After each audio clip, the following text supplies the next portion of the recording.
की आता आपल्याला आता दिल्लीला जायचंय.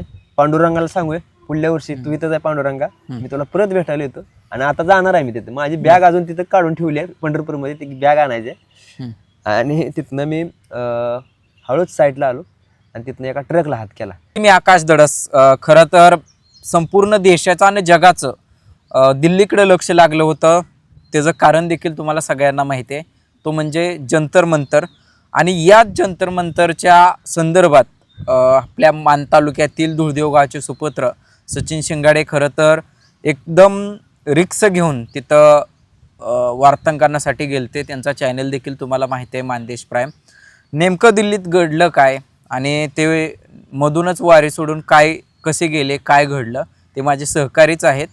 आणि अनेक जण म्हणायचे की तुम्ही का गेला नाही, मी वारीत होतो आणि ते दिल्लीत होते. पहिल्यांदा सांगतोय नेमकं दिल्लीत काय घडलं हे सगळं जाणून घेऊया. आणि विशेष म्हणजे त्यांना दिल्लीत थोडी मारहाण देखील झाली होती. तुम्ही त्याचे व्हिडिओ बघितले.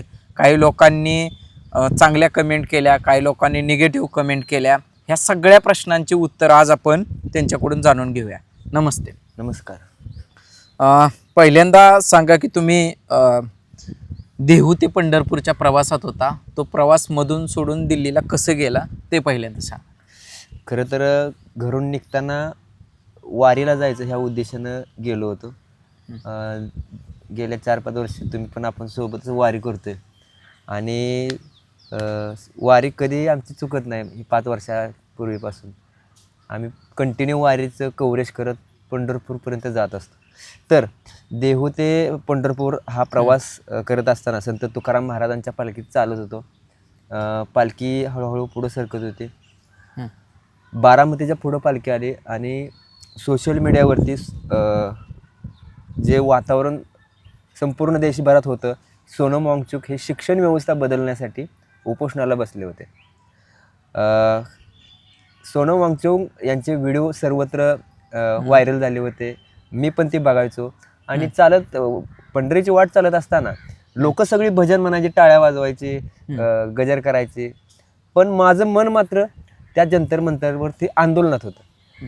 मला असं वाटायचं की विठुरायाच्या पंढरीला आपण दरवर्षी जातोय, पण हे आंदोलन जे उभं राहिलं आहे हे पुन्हा पुन्हा होणार नाही. आणि देश स्वातंत्र्य झाल्यानंतरचं हे प्रजासत्ताक लोकशाहीतलं पहिलं असं आंदोलन आहे जे देशव्यापी आहे. ओके. आता अख्ख्या देशातले सगळे तरुण पोटले. हे तर सगळ्यांना माहित आहे. मला लाईव्ह ॲक्शन सांगा.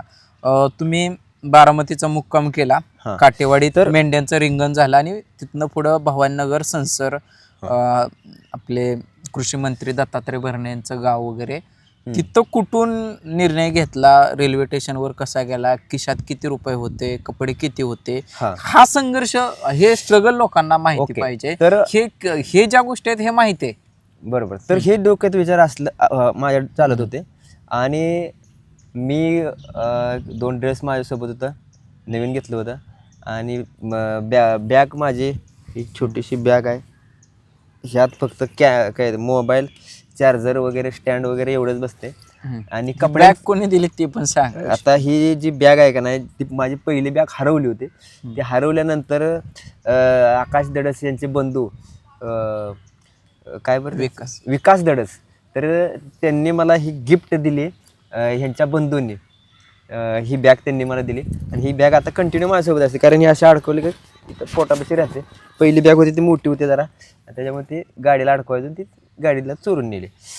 तर मी वारीत चालत असताना तर ही विचार डोक्यात यायची की आपल्याला तिकडे गेलं पाहिजे. मग कपडे वगैरे थोडेच होते. माझी बॅग पुढच्या ट्रकमध्ये होती. आम्ही वारीत चालत होतो.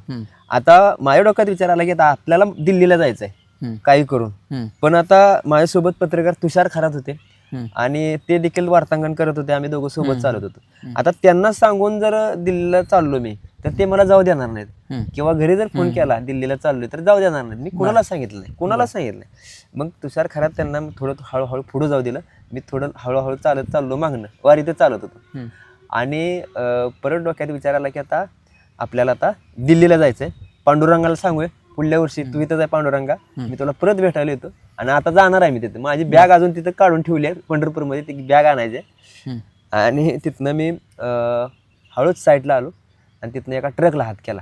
योगायोगानं तो ट्रकचा चालक निघाला टाकेवाडीतला, पांगरीतला, तिथला दडसच होता, तुमच्याच तिथला होता. आणि आम्ही चर्चा करत करत बारामतीपर्यंत त्याच्या ट्रकमध्ये गेलो. आणि तिथनं एक मित्र भेटला, तिथं माझा बारामतीतला एक मित्र आहे, तो मला न्यायला आला. त्यानं मला स्टँडपर्यंत सोडलं, रेल्वे स्टेशनपर्यंत सोडलं. रेल्वे स्टेशनमध्ये गेलो. किती किती टायमिंग? ते टायमिंग होतं संध्याकाळचं 7-8 वाजले असतील, 7, 7:30, 8 हे टायमिंग. तर त्यानं काय केलं की मला पहिल्यांदा जेवाय घातलं आणि म्हणला तू दिल्लीला चाललाय म्हणला. त्यानं मला मोबाईलमध्ये ॲप्लिकेशन डाउनलोड करून दिलं की व्हेअर इज माय ट्रेन. मग तुला कुठली ट्रेन पाहिजे असेल तर ते त्यावेळेस सर्च करायचं आणि कुठं ट्रेन आली ती पण दिसते. मग ते मला सगळ्यात महत्त्वाचं त्यानं सांगितलं, कारण ती मला पहिल्यांदा त्या मित्राचं आभार माना. पहिल्यांदा ओमकार परकाळे माझा मित्र आहे, त्याचं खूप खूप आभार, कारण त्यानं एवढी माहिती मला दिली. कारण त्या ॲप्लिकेशनमुळं माझी ट्रेन चुकली नाही, मला कॉन्फिडन्स आला. त्यानं पहिल्यांदा मला बारामती रेल्वे स्टेशनला नेलं. तिथनं दौंडला जायला सांगितलं. दौंडचे तिकीट काढले, तिकीट वगैरे त्यानं सगळं काढून दिलं. दौंडमध्ये गेल्यानंतर तिथनं दौंडमध्ये जायला 12-1 वाजले. तिथनं 1:30 वाजता ट्रेन होती डायरेक्ट मुंबईला, मुंबई टर्मिनस, रात्रीच्या छत्रपती शिवाजी महाराज. मग ह्या काळात जागरण झालं, पूर्ण रात्रभर जागाच होतो. मग तिथनं दौंडमधनं परत मुंबईला गेलो. मुंबईला रात्रीच्या 1:30च्या ट्रेननं मुंबईला सकाळी पोचलो 7-7:30च्या दरम्यान. मग त्या ठिकाणी पोचल्यानंतर जरा थोडं फ्रेश वगैरे झालं आणि नंतर विचार केला की आता आपल्याला इथनं दिल्लीला जायचं आहे.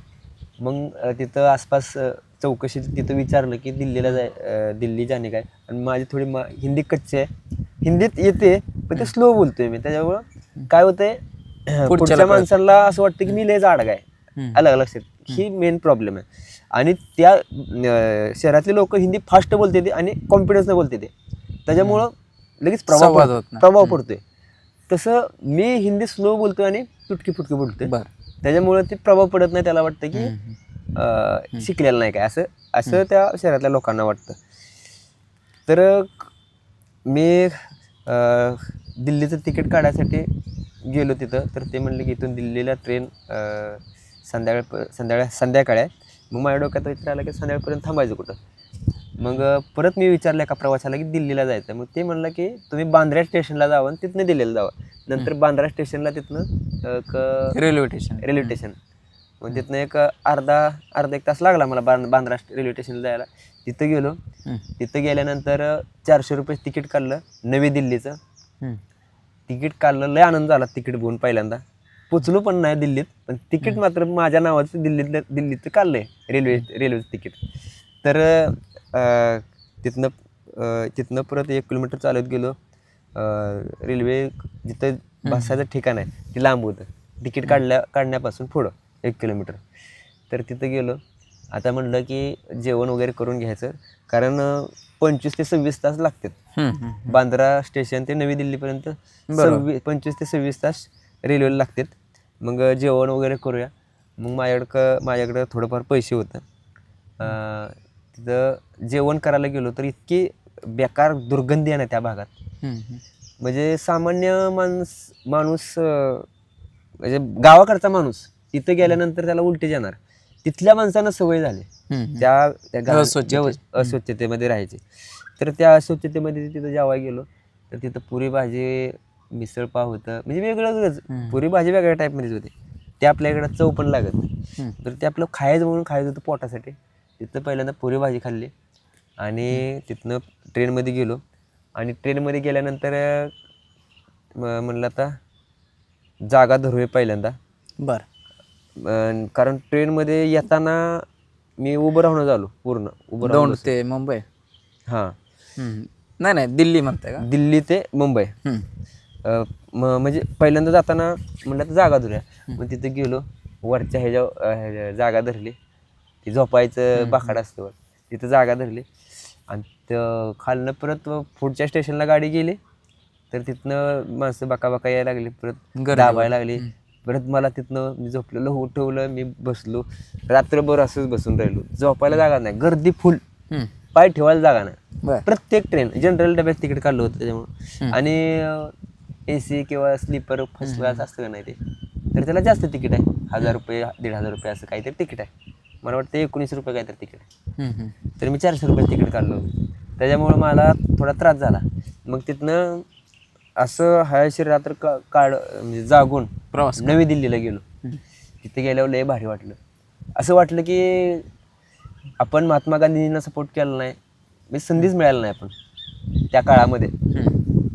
भगतसिंग त्या महापुरुषांना, डॉक्टर बाबासाहेब आंबेडकरांना, इतिहास घडवणाऱ्या महापुरुषांना आपण सपोर्ट करण्याची आपल्याला संधी नाही मिळाली किंवा ते अनुभवायला नाही भेटले. परंतु आज शिक्षण व्यवस्थेत बदल घडतोय, त्या सोनम वांगचुक आणि अभिजित दिपके यांना सपोर्ट करायची संधी भेटते, कारण हा इतिहास घडतोय. मूळ मुद्द्यावर या. तर तिथे गेल्यानंतर असं छातीत ऊर भरून आलं. तिथनं उतारलो आणि आसपास इकडे तिकडे बघायला लागलो तर पूर्ण गरमीचं वातावरण एकदम. म्हणजे आता इथं कसं मोकळी हवा आहे, वारं येते, चालतं इकडे गरमी आहे, प्रदूषण पूर्ण. प्रत्येक माणसाच्या हातात ते हलवते, हे हलवणाऱ्या दिसणार ते छापडी प्रत्येक माणसाच्या हातात. ती तसली जास्त व्यक्ती आहेत तिकडं, कारण गरमी लय तिकडं, भयंकर गरमी. तिथनं मग जंतर मंतर कसं टाकलं? हां, तिथनं लोकेशन टाकलं जंतर मंतर. तिथनं चालत चालत चालत आता मला काय चालायचं सवय, त्याची बाकीची होती का नाही लय. आणि ट्रेनमध्ये तुम्हाला सांगतो, ज्याला विचार का नाही कुठं चाललाय जंतर मंतर, कुठं चाललाय जंतर मंतर, म्हणजे ट्रेन त्यावेळेस फुल भरली होती. त्या 2 3 दिवसाच्या कालावधीत, कारण 20 तारखेला मोठा मोर्चा होता. तर ते पोरं सगळे, तर ते. तुम्ही किती तारखेला पोहोचला? मी तिथं 19 तारखेला पोहोचलो. ओके. दुसऱ्या दिवशी? हां, दुसऱ्या दिवशी. तर 19 तारखेला पोहोचलो. सगळी पोरं ट्रेनमध्ये आली होती आणि मुंबईमधनं जाणारी महाराष्ट्रातली पोरं जवळजवळ मला त्यावेळेस त्या ट्रेनमध्ये 50 तर पोरं असतील. परत अजून बाकीचे काय आले असतील. पण मी तिथं उतरल्यानंतर मी जंतर मंतरवर चालत गेलो आणि तिथले रस्ते, तिथल्या बिल्डिंग्या, परत हे बघून जसं मी मोबाईलमध्ये बघितलं होतं, चित्रात बघितलं होतं दिल्ली कशी आहे, तर ते फार वेगळं, म्हणजे वेगळ्याच जगात आल्यासारखं वाटायला लागलं. आणि नकाशात असं मॅपमध्ये ओपन करून बघितलं की आपण किती लांब आलोय. तर इतक्या 1500 किलोमीटर, म्हणजे तिथून काश्मीर थोडंच राहिलं होतं, तिथून नेपाळ जवळच राहिलं होतं, म्हणजे बाँड्री जवळच राहिली होती. इतक्या लांब मध्य प्रदेशच्या पुढं पाक दिल्ली, म्हणजे असं वाटत होतं की पहिले चेष्टेत म्हणायचो, कोणी विचारलं का नाही कुठं चाललंय, मी म्हणायचो दिल्लीला चाललोय. तर आता प्रत्यक्षात दिल्लीत आलो मी, तर लय भारी वाटायचं. मग तिथनं पुढे जंतर मंतरला पहिल्यांदा जाऊन भेट देऊया म्हणलं. गेलो, तिथं व्हिडिओ चालू केला होता. तर तिथं सगळे बॅरिगेट लावले होते पोलिसांनी. किती? 19 तारखेला? हां, 19 तारखेला. आणि चेक करत होते खिशात काय घेऊन चालला का, कारण त्याच्या आदल्या दिवशी एका महिलेनं अभिजित दिपकेवर शाई फेकली होती, निळी शाई फेकली होती. त्याच्यामुळं कोण काय घेऊन जातंय का, शस्त्र वगैरे, शस्त्र घेऊन जातंय का, असं ते सगळे पोलीस सुरक्षेच्या अँगलने. हां, सगळे CCTV कॅमेरे वगैरे लावले होते. मग तिथनं आतमध्ये गेलो. जंतर मंतर, म्हणजे जंतर मंतरच्या साईडचा जो रस्ता आहे का नाही, त्या रस्त्यावरतीच ते स्टेज लावलं होतं आणि तिथंच माणसं जमवली होती. म्हणजे जंतर मंतर समजा हे गार्डन आहे, तर हे गार्डनला जंतर मंतर म्हणतात, बरोबर का. तर त्या जंतर मंतरवरती नव्हतं आंदोलन, साईडला रस्त्यावरती होतं. तर तिथं गेलो पहिल्यांदा. आता आतमध्ये गेलो, भेटलो अभिजित दिपके सरांना, भेटलो, त्यांची विचारपूस केली. कारण ते ज्यावेळेस पुण्यात आंदोलन होतं त्यावेळेस मी अभिजित दिपके सरांना भेटलो होतो आणि त्यांची माझी चांगली ओळख झाली होती. आपले मंदार गोंजारे सर यांनी त्यांची ओळख करून दिली होती. त्यावेळेस 1 तास आम्ही बोलत होतो. मंदार गोंजारे सर देखील होते, आम्ही त्यांना भेटायचं गेलो. तुम्ही नव्हता? हां, तुम्ही होता? नाही, तुम्ही. हां, बरोबर, तुम्ही नव्हता. तर त्यावेळेस दिपके सरांना मी धुळदेवमध्ये केलेलं कॉक्रोचचं पोस्टर लावून निदर्शन केलेलं ते व्हिडिओ दाखवले. ते सकाळमध्ये आलेली बातमी दाखवली, पुण्यनगरीला किंवा विविध पेपरमध्ये आलेली बातमी, व्हिडिओ दाखवलं. तर अभिजित दिपकेला लय भारी वाटलं. म्हणजे मला शाबासकी दिली आणि लढायचं आपल्याला असं सांगितलं त्यांनी. तर आम्ही इकडे तिकडच्या गप्पा मारत बसलो आणि म्हणजे त्यावेळेस मला असं वाटलं की अभिजित दिपके लय टॅलेंटेड माणूस आहे. म्हणजे जे म्हणते ते का नाही, ह्यांना स्पॉन्सर केला आहे, याला पैसे दिले आहेत, हा आतंकवादी आहे, आता हा तो terrorist विषय आहे. नंतरचा झाला. ठीक आहे. मुद्दा काय, तुम्ही हा. 19 तारखेला पोहोचला बरोबर. हा तिथून खरं तर दिल्लीत पोहोचल्यावर तुमची ना दिल्लीत. आंघोळ ना काय कशाची बरोबर. हा झोप आंघोळी वगैरे सांगतो तुम्हाला. ती सांगा. आता ते जंतर मंतरवर रेल्वे स्टेशनवर चालत गेला, तिथं भेट झाली. मग त्यावेळेस तुमची आंघोळ नव्हते किंवा नाश्ता नव्हता, चहा नव्हता किंवा पुढे करायचं काय, एकतर हा सगळं चॅलेंजिंग मिलिटरी सारख्या सगळ्या गोष्टी हा. होत्या. ते चॅलेंज काय काय होते, ते आव्हानं काय, गरमी एका बाजूला होतं ते सांगा. तिथली तर लढाई काय होती ती तिथे प्रत्यक्ष. गेल्यानंतर भेटलो अभि दिक्के सरांना, ओळखले गेल्या एकटाच होतो ना त्याच्यामुळे. आणि तिथे सगळे हिंदी बोलायचे हम्म, आणि घोषणा सगळे द्यायचे, इन्कलाब जिंदाबाद. हम्म. म्हणजे सगळीकडे सगळ्या रस्त्यावरनी घोषणा, इकडे तिकडे म्हणजे पब्लिकच. साईडला पावसामुळे छत बांधलं होतं, त्या छताखाली पोरं झोपली होती. ती पण पोरं उपोषण करत होती. त्यांनी त्या कपाळावर पांढऱ्या पट्ट्या बांधल्या होत्या आणि त्याच्यावर कफन लिहिलं होतं. हम्म, तर ते बघून असं तिथलं वातावरण झालं होतं की किती लढून काय करून, म्हणजे अलग अलग एनर्जी येत होती तिथे. म्हणजे ते असं आंदोलन होत होतं. सोनम वांगचुक सरांना आदल्या दिवशी उचलून नेलं होतं. तर त्यांना ज्या ठिकाणून उचलून नेलं होतं त्या ठिकाणी त्यांचा फोटो ठेवला होता, पुस्तक ठेवलं होतं, बुद्धांची मूर्ती ठेवली होती, डॉक्टर बाबासाहेब आंबेडकरांची मूर्ती ठेवली होती. तर म्हणजे आणि महात्मा गांधीजींचं जे सूत आहे का ना, ते सूत देखील, सूत विणायचं यंत्र ते देखील ठेवलं होतं. तर ते सगळं बघितलं. आणि काय विद्यार्थी आत्महत्या केलेत का नाही पेपर फुटीमुळे, त्या विद्यार्थ्यांचे तिथं फोटो लावले होते. असे सगळे तिथं लावले होते. आलं की तिथं पाऊस पण चालू होता.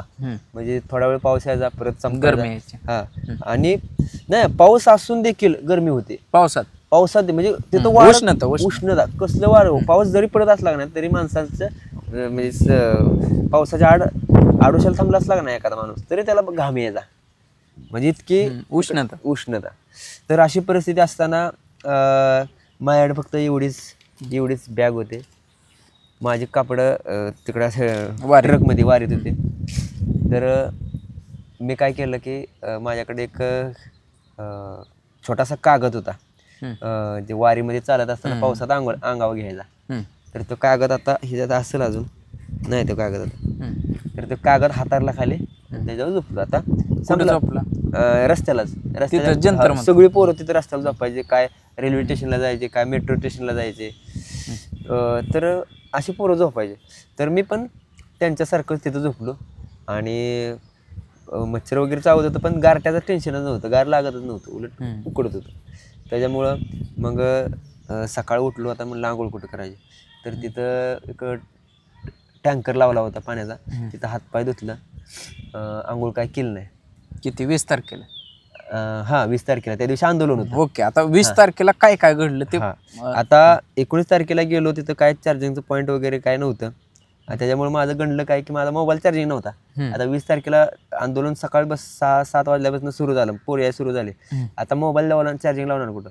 जे तिकडे स्टँड होते का नाही, म्हणजे जसं लोखंडी वस्ती स्टँड आहे, परत माळशिरस फाट्यावर स्टँड आहे, शिंगणापूर चौकात असे ते स्टँड आहे ते. तर ते त्या स्टँडला त्यांनी चार्जिंगचं पॉईंट केलं होतं. तर ते सगळं चार्जिंगचं पॉईंट बंद ठेवलं होतं त्यावेळेस, त्या दिवशी 20 तारखेला. म्हणून माझा मोबाईल चार्जिंग नव्हतं, म्हणजे लई टेन्शन आलं. आता म्हणलं फक्त अनुभव आहे आपण, जे काय काय घडते ते. आणि मला एक सवय होती की पोलिसांपाशी जायचं, ती काय बनते ते बघायचं, ते आंदोलकांपाशी जायचं, त्यांच्या मनात काय चाललंय बघायचं. तर पोलीस इतकी प्रचंड टेन्शनमध्ये होती, तापली होती, इतका राग होता का नाही त्यांना. ते अशी एकदम डोळे रोखून पोलिसाकडं, पोरांकडं असे बघायचे, किती मारून काय करू असं त्यांच्या नजरेतनं दिसायचं मला. तर त्यांनी काय केलं होतं, 20 तारखेला सकाळी समजा 7-8 वाजत गेले बरोबर. मग हा निर्णय कसा झाला की जंतर मंतरवरनं की सगळी तरुण पिढी संसदेकडे कशी काय, किंवा काय निर्णय लाईव्ह ऍक्शन काय झालं ते सांग. आता तुम्हाला सांगतो, संसदेकडे जाण्यासाठी सकाळपासून पोरांचा ओघ सुरू झाला. एवढा ओघ सुरू झाला, म्हणजे एवढं पब्लिक आलं, एवढी पोरं आली, कुठून आली कशी आली माहित नाही ते. पण इतकं जाम झालं, पोलिसांनी 4 बॅरिकेड टाकले. पहिल्यांदा 2 का 3 टाकली होती, परत 4 टाकले, आणि परत 5वं वाढवलं अजून. म्हणजे अशी बॅरिकेड टाकली होती. संसदेकडे जायचा रस्ता सगळा बंद करून ठेवला होता त्या एका तासात. पोलिसांना तिथनं वाटलं संसद किती लांब होती साधारण? तिथनं 1-1.5 किलोमीटर संसद आहे हा त्या जंतर मंतर बसणं. बर हा जसं आपण तहसील कार्यालयात निवेदन देतो आणि तिथं जाऊन बसतो, तसं ह्या आंदोलकांना काय करायचं होतं की संसदेत जाऊन निवेदन द्यायचं होतं आणि त्याच्या संसदेसमोर बसायचं होतं. तर त्या आणि त्याप्रमाणे ही पोलिस जाऊ देत नव्हती ना. लोकशाहीत अधिकार आहे सगळ्यांना की आंदोलन करण्याचा तिथं जाऊन नाही नाही बसण्याचा. आता ती झालं मुद्दा. ठीक आहे. लाईव्ह तर- काय काय घडलं हा, ते पहिले live. सांग. हा. तर पोरं इतकी तापली होती, दिल्ली पोलीस हाय हाय किंवा जब जब मोदी डरता है पुलिस को आगे करता अशा घोषणा देत होते. परत इन्कलाब जिंदाबाद, जय भीमच्या सगळ्यात जास्त घोषणा तिथं ऐकू येत होत्या. अख्ख्या देशातला तरुण एकवटला होता आणि सगळी पोरं होती. बाकी आता लय जण म्हणते की ते पोरं नव्हती किंवा माणसं होती वगैरे. हा पालकं असतील पण पोरं सगळी होती. बरं आता मला सांगा तिथं जी लाठीचार्ज झाला ती लाईव्ह काय ऍक्शन होती, हा. कसं होतं आता ते सांगा, पहिलं ते गेट. वातावरण सांगा. हा आता तुम्हाला तुम्ही कुठं होता, तुम्ही काय, तुम्हाला झालं का, तुम्हाला मारहाण कशी, त्या 20 हा. तारखेला तुम्हाला किती मारलं हा. ते सांगा. तर काय झालं की 5 गेट आहेत ना, एकूण 5 गेट आहेत की नाही. तर ते पहिलं गेट पोराने असं दाबून दाबून पाडलं. बर लागली पळाय पोरं. त्यात म्हणजे जे अशी संसद गोल आहे बरोबर. अशी संसद गोल आहे हा आणि ह्या रस्ता आहे हा. तर ह्या रस्त्याला 5 गेट लावली होती. ओके, म्हणजे ती जी पलीकडली जंतर बाजू म्हणतर त्या बाजूला आहे तिकडून संस्थेकडे जी येणारी पब्लिक आहे 1 किलोमीटरचा रोड आहे ना, त्या 1 किलोमीटरच्या रोडला 5 गेट लावली होती. असे 5-5 ठिकाण. हा ओके. कप्प केलं होतं. मग पोरं काय करायचे, ते पाडायचे आणि पोलिस तिथनं पुढं उभं राहिले होते ना. पोलीस म्हणायचे तुम्ही जाऊ नका. पोरं म्हणायची की आमचा अधिकार आहे आम्ही जाणार. मग पहिलं गेट का पाडलं पोराने. पोलीस मागं सरले, दुसऱ्या गेटपर्यंत गेले.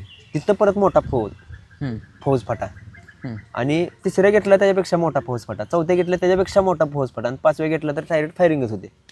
मग पोराने 4 गेट तोडले. ते 4 गेट तोडत असताना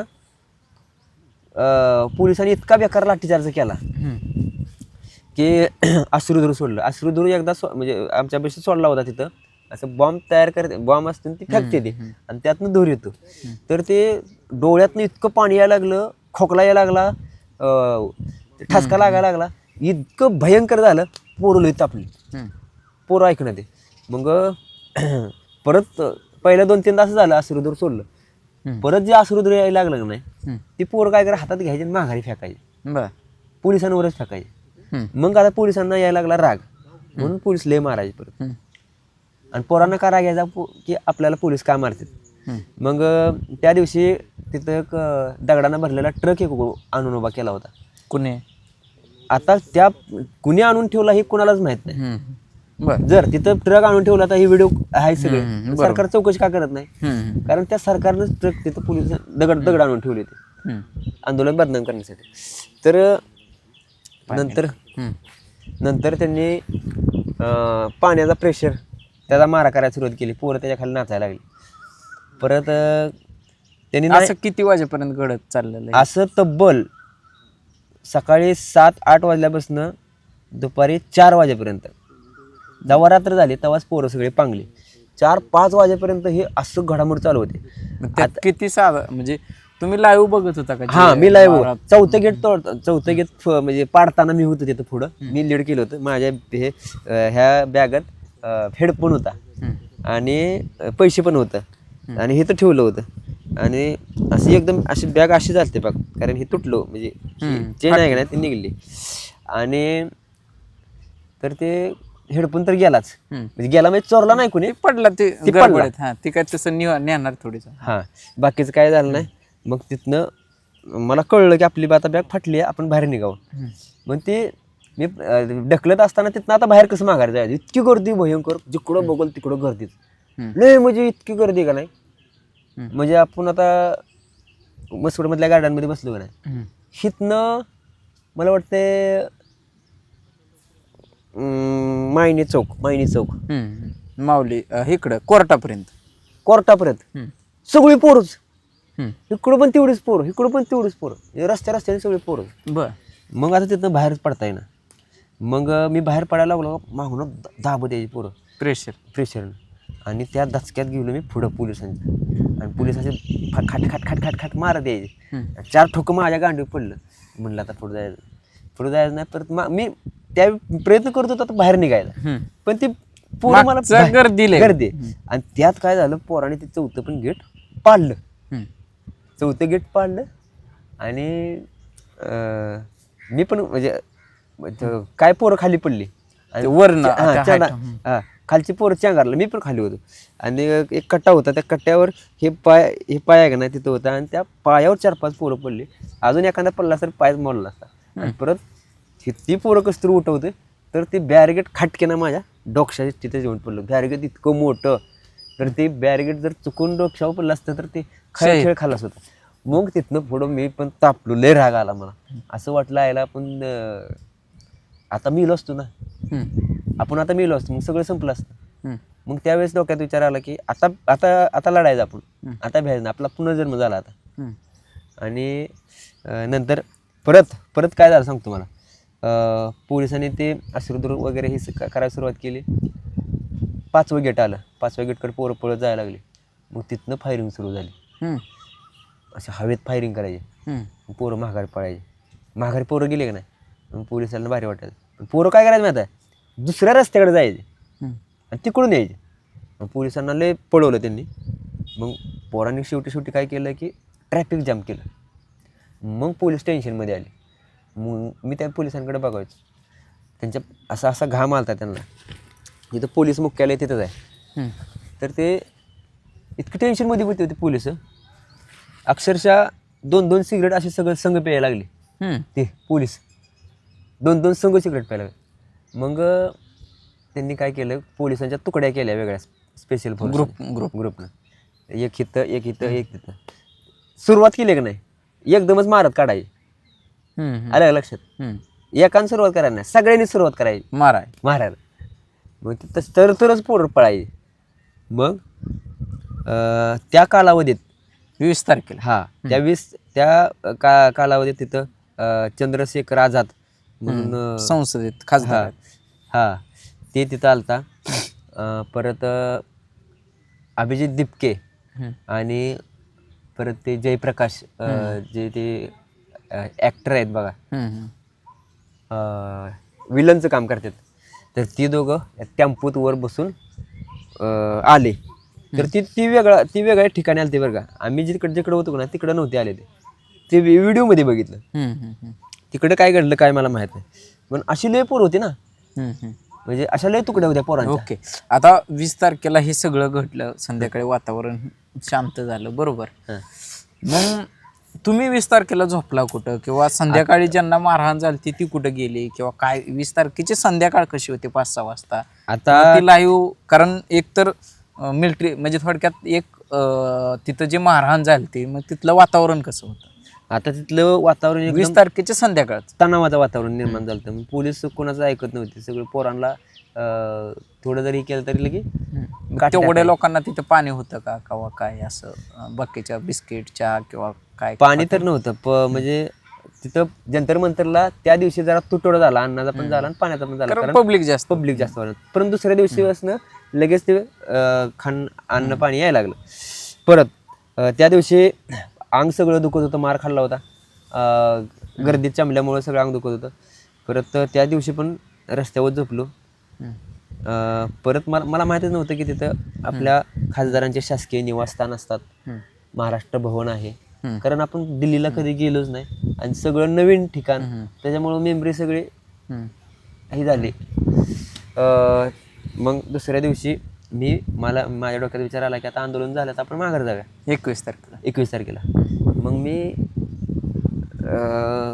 21 का 22 तारीख मी माघारी या निघालो. रेल्वे स्टेशनवर आलो, तिकीट काढलं आणि मोबाईल चार्जिंग करत बसलो होतो. म्हणलं तर रेल्वे आले की जायचं लगेच.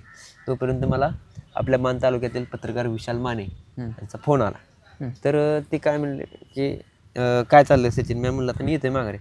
ते म्हणले की अरे सचिन तू येऊ नको, तू एक ऐतिहासिक आंदोलन कव्हर करतोय, हे आंदोलन आपल्या मानदेशाच्या पत्रकाराच्या वतीने तू तिथं कव्हर करतोय, याचा आम्हाला अभिमान आहे आणि खूप मोठ्या क्षणाचा साक्षर झाला आहे.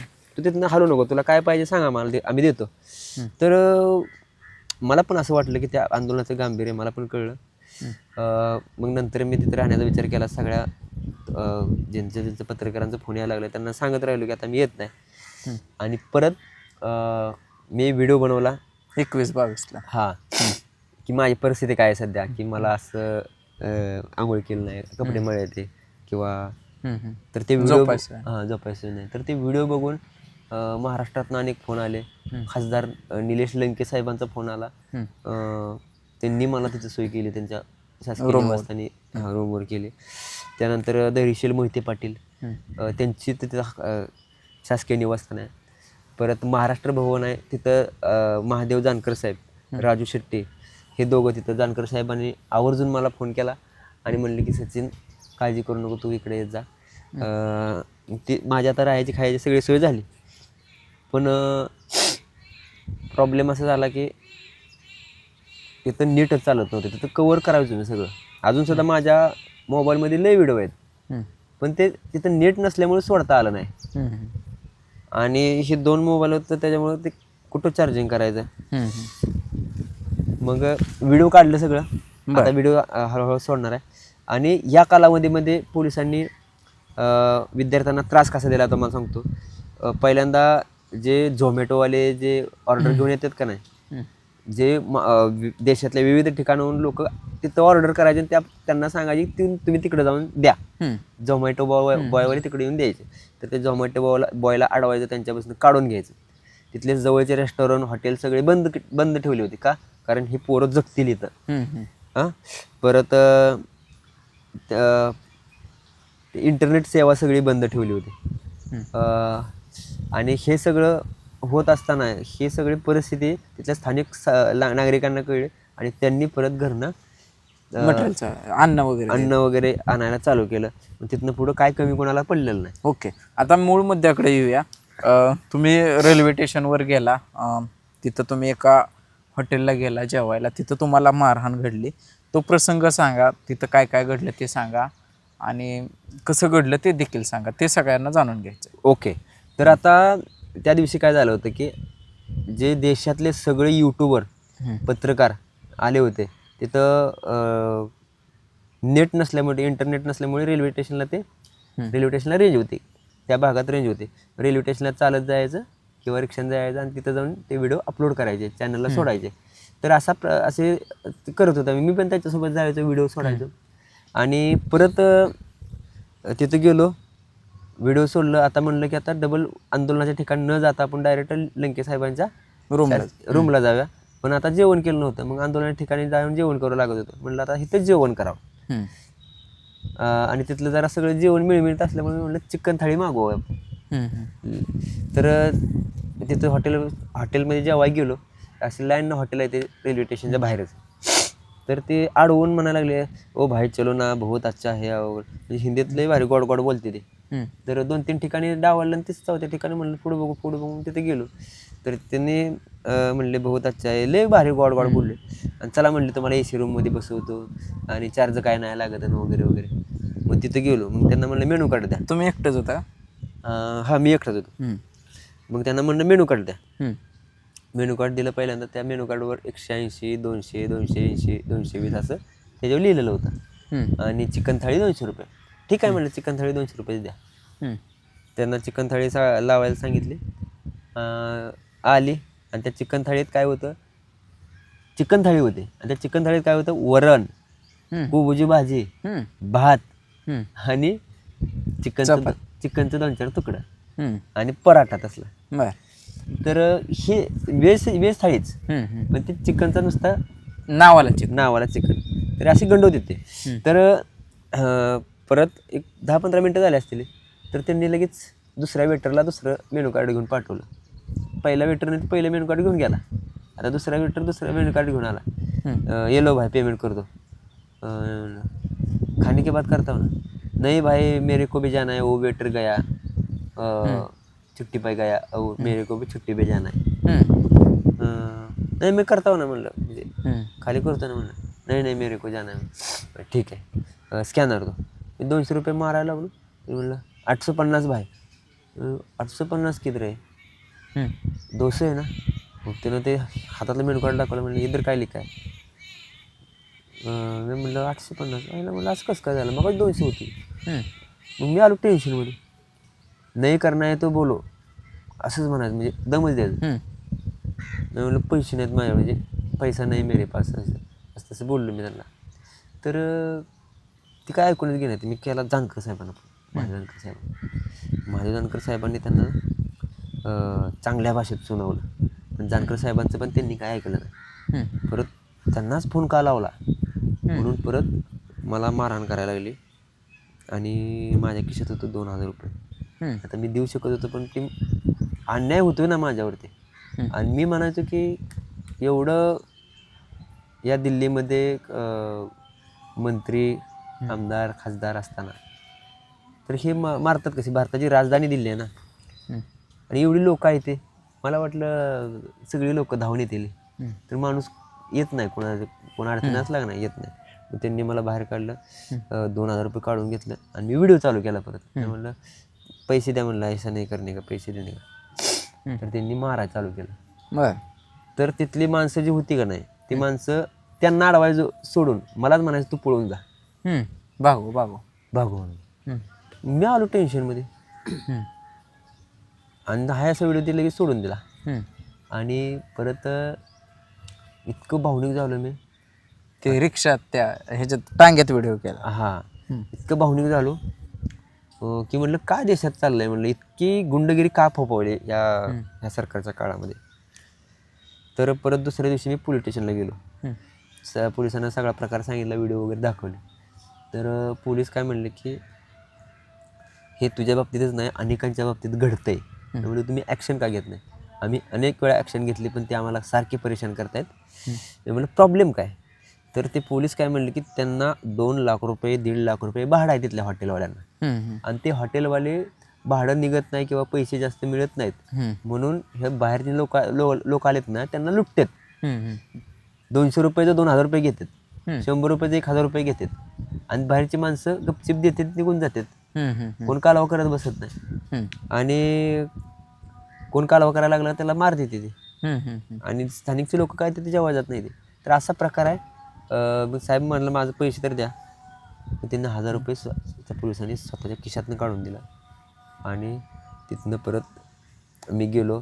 मला सगळे कमेंटवर किंवा फोन करून मला आधार दिला लोकांनी, मला पैसे पाठवले. सचिन तू काळजी करू नको, तू तिथंच थांब, तू घरी येऊ नको, तू तिथलं कवर करतोयस, तू तिथं असल्यामुळं आम्ही तिथं असल्यासारखं वाटतंय, अशी लोक मला लोक म्हणायचे. मला भारी वाटायचं. मग तिथनं पुढं मी जंतर मंतर सोडलं नाही. माझं 2-3 दिवस हेच रुटीन असं, तिथं जायचं, बाईट घ्यायच्या किंवा काय असेल ती परिस्थिती दाखवायची, जाऊन झोपायचं. पण ड्रेस एकच होता अंगावरती. परत एक शर्ट घेतला, पैसे पाठवले होते लोकांनी, आणि आता म्हणलं जाऊया, आज जाऊया म्हणलं. तर जाऊया म्हणलं, आणि गुड न्यूज अशी आली की जाऊया म्हणलं, संध्याकाळी जायचं म्हणलं, आणि 1 तासात राजीनामा झाला धर्मेंद्र प्रधान शिक्षण मंत्र्यांचा. तर तिथे एवढा जल्लोष झाला, तर ते सगळा जल्लोष शूट केला. पण ते जल्लोष मानदेश प्रेमच्या माध्यमातून टाकता आलं नाही त्या दिवशी. आता हळूहळू सगळे व्हिडिओ टाकतोय, कारण त्या तिथे नेट नव्हतं, आणि माझी परिस्थिती खूप खालावली होती, कारण सर्दी झाली होती, खोकला येत होता. आणि अशा परिस्थितीत म्हणलं आता निघूया ट्रेनकडं. ट्रेनकडं आलो. तिथं ट्रेनसुद्धा बंद होत्या. म्हणजे काय जणांनी तिकीट काढलेल्या ट्रेन आलेल्या नाही त्या. म्हणजे सरकारनं त्या ठिकाणी सुद्धा त्रास दिला विद्यार्थ्यांना, माघारी यायला पण त्रास दिला. आणि ते ट्रेनवाले ते कर्मचारी आहेत का नाही, ते व्यवस्थित नाहीत त्या भागातले. म्हणजे लोकांना समजून सांगत नाहीत ते टायमिंग किती आहे काय, अजिबात नाही. अनेक लोक अशी फसून इकडे तिकडे गेले ते का नाही, मग ती ट्रेन त्या पटरीवरच राहते, ती भिकारी बनते. ती कशामुळे बनते ती ह्या लोकांच्या वागणुकीमुळे ती भिकारी बनते ती. मी असंच एक जणाला विचारलं की कुठलं आहे, तर त्यानं लांबचं नाव सांगितलं. मग इधर कैसे, वो कैसे आया मुझे भी पता नहीं, अब जाने की सोच रहा हूँ लेकिन मालूम नहीं. आलं का लक्षात. म्हणजे चुकून ते झोपलं असेल ट्रेनमध्ये, बरोबर, तिथंच, आणि देशाच्या त्या टोकापासून ह्या टोकापर्यंत आला असेल. आता त्याला तिथं कसं जायचं माहीत नाही, पैसे नाहीत बरोबर. आणि कसं असतं बाहेर एकटा असलं का नाही हम्म. तर एकटा माणूस त्याच्या मनात वेगवेगळे विचार येत असतात आणि त्याला जर तर माहिती आहे वैयक्तिक मी पण रेल्वे स्टेशनवर माझा मोबाईल गेला तर चोरीला, तो अनुभवले मी रात. हां आणि त्याच्या वैयक्तिक काय टेन्शन असलं का नाही मग त्याला घरीच जावं वाटत नाही मग त्याचं बरं असू दे, आता तुम्ही माघारी कसं आलात ते सांगा. हां तर मी तिकीट काढलं. आता मुंबईला जायचं होतं मग ती ट्रेनवाले ती काय कर्मचारी म्हणायचे मुंबईला ट्रेन नाही आणि मॅपवर दाखवायचं मुंबईला ट्रेन आहे.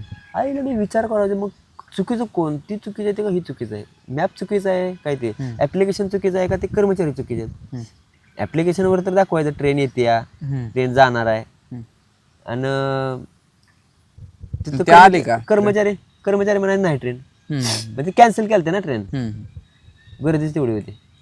मग मी काय केलं दुसऱ्या ते काउंटरला गेलो त्यांना म्हणलं मुंबई जाना कैसे जाऊ. ती काय म्हणलं पनवेल जाणे का पहिले द्या म्हणलं पनवेलचं तिकीट. पनवेलचं तिकीट काढलं आणि डायरेक्ट पनवेलच्या रेल्वेत बसलो आणि बसलो म्हणजे बसलो नाही 4-5 तास उभा राहिलो. 2-3 तास असं खाली असं चावड्यावर असं करून झोपलो, परत असं उभ्यानं असं झोपलो, उभा राहून झोपलो बरं का. जागा ना जागाच नाही, असं पाय पसरून बसायला जागा नाही, खाली असं निवांत बसायला जागाच नाही, कसली जागा नाही. आणि मला एकट्यालाच नाही सगळ्यांना. लय भयंकर परिस्थिती रेल्वेत. आणि पनवेलला उतरलो. पनवेलमध्ये आल्यानंतर पहिल्यांदा प्लॅटफॉर्मवर निवांत आडवा झालो. 2-3 तास मस्तपैकी झोप खाल्ली.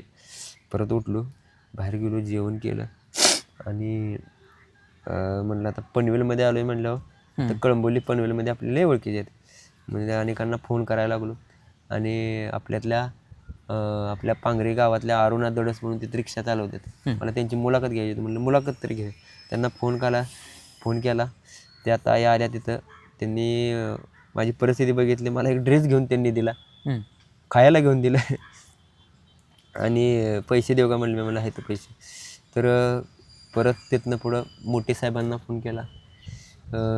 ते म्हणले सचिन काळजी घे, त्यांनी आधार दिला जरा. परत नितीन वाघमोडे साहेबांचा फोन आला, असे बरेच फोन आले, देशमुख साहेबांचा फोन आला. परत